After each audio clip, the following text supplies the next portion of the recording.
Hey everyone, President Biden's at my state of Georgia. Let's listen. Full stop.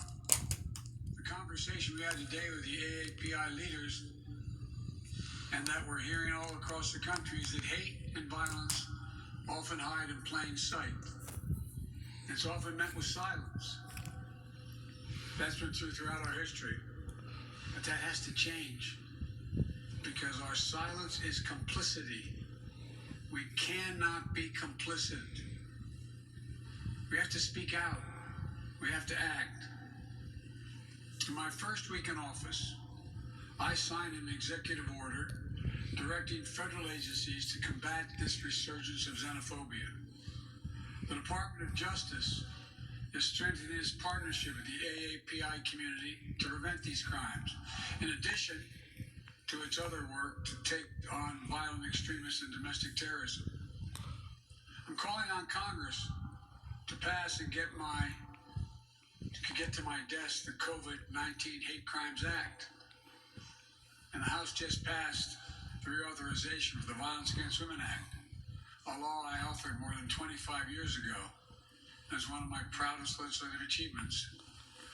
I call on the Senate to swiftly pass it and get it to my desk.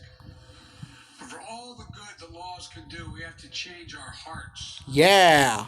Hate can have no safe harbor in America. Yeah. Stop. And it's on all of us together to make it stop. Yeah. Something else should bring us together. Yeah. And that is a belief in science. Yeah. Science isn't something that should divide us.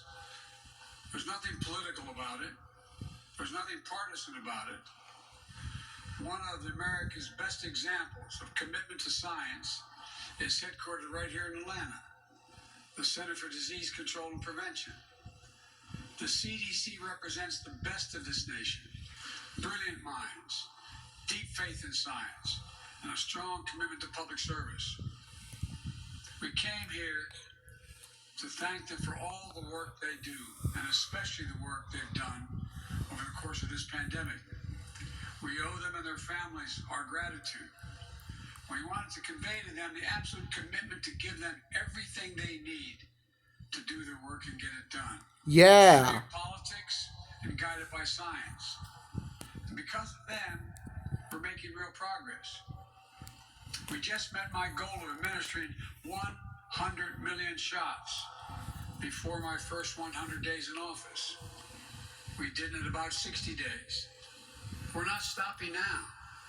The American Rescue Funds, more vaccines, more vaccination centers, and more increase in testing. It's going to help us accelerate our nationwide effort to reopen schools safely.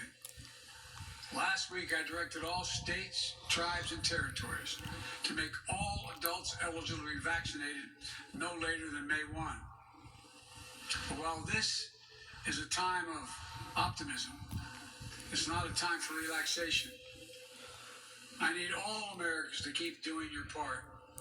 Wash your hands, stay socially distanced, keep masking up as recommended by the CDC. Yeah. And get vaccinated when it's your turn. Yeah. None of this is political. It's Yeah. all science-based. But now is not the time to let our guard down. That's science-based as well. In the last week, we've seen increases in the number of cases in several states. Things may get worse as new variants of the virus spread. That's why we need to vaccinate as many people as quickly as we possibly can. Because it's the best thing we can do to fight back against these variants. We have to beat this virus. We have to, we will. But we'll do it by setting aside politics and embracing science. Another subject, the right to vote, that should bring us together as well. But it now divides us. You probably don't want to touch your face, Mr. President. It's fundamental. The fact that there was a record turnout in America in the last election in the midst of a pandemic should be something we celebrated, not attacked.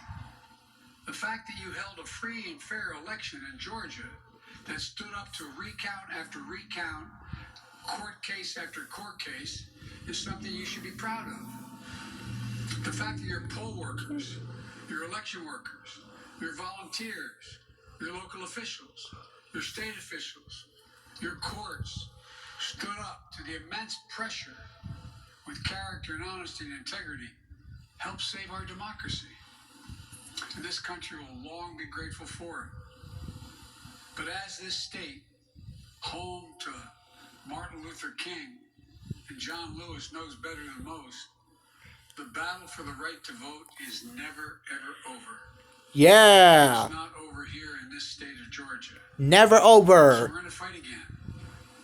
It's a fight we need to win. Because if anyone ever doubted that voting matters, Georgia just proved it did. Voting does matter. If one vote can make a difference, Georgia just proved it. 11,779 times. And if anyone ever wondered if voting can change a country, Georgia just proved it can. Because when you elected 2 new United States senators who made it possible to pass the American Rescue Plan, landmark legislation will not only meet the emergency RIN, but transform this nation. Starting with this, for those folks who either already have or will soon have $1,400 in their pockets, you can thank Senators Warnock and Ossoff. Yeah. But for their votes, it would not have happened. What does that mean? It means 85% of the households in America will get that money. Here in Georgia, it means 88% of all adults and 88% of the children in this state will get that $1,400 as well. Just add it up.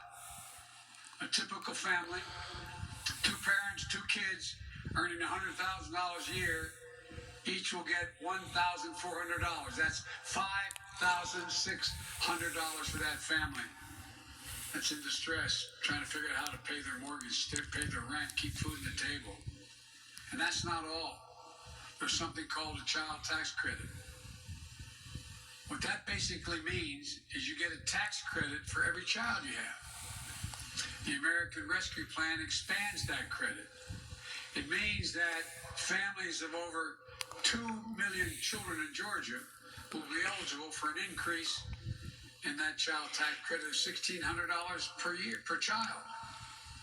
And it's going to be delivered on a regular basis. So starting this summer, families with young kids will get $300 a month per child.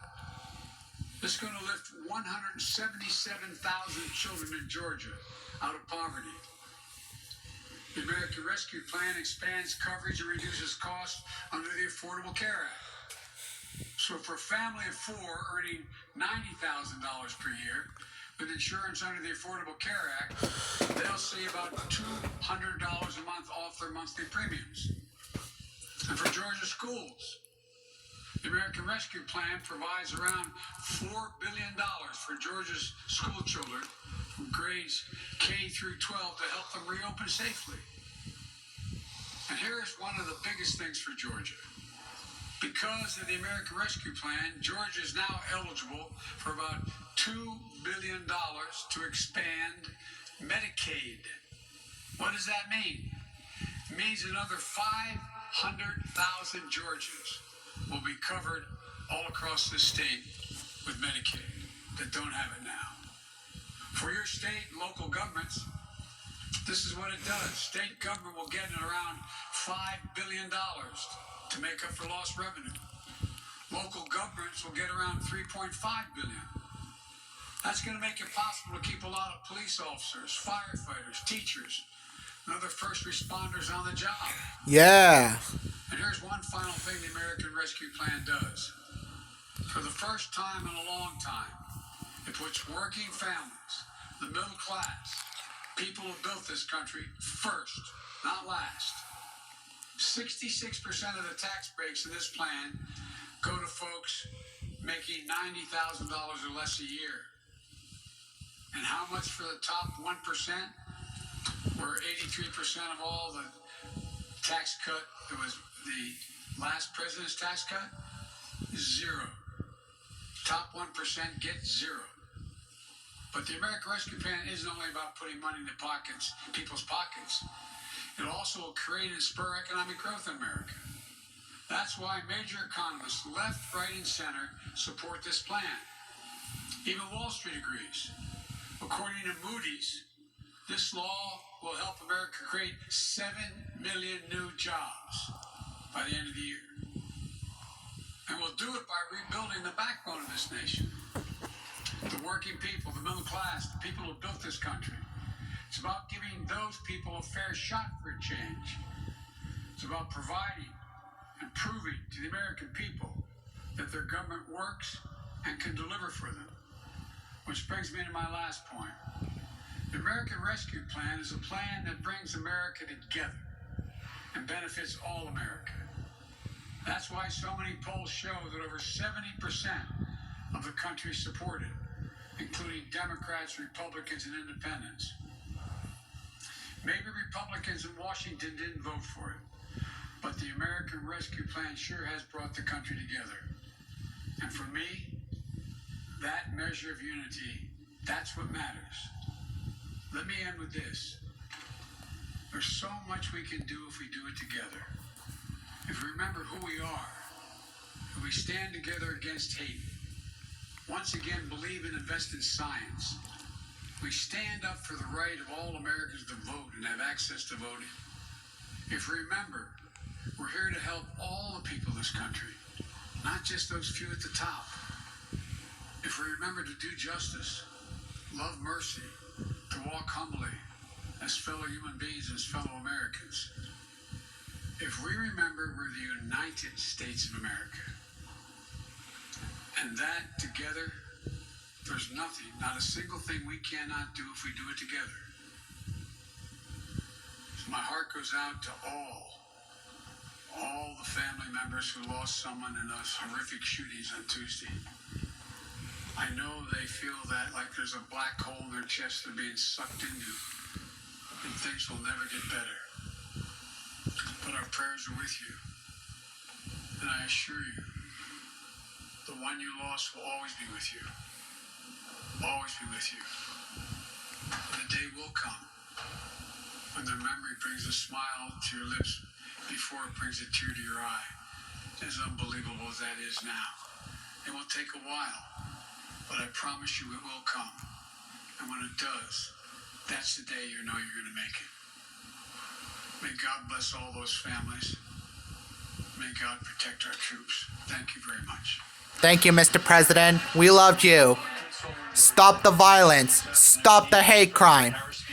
And if you guys love this video, please make sure you subscribe and drop a like. And how'd you feel to that Joe Biden had addressed to my state of Georgia?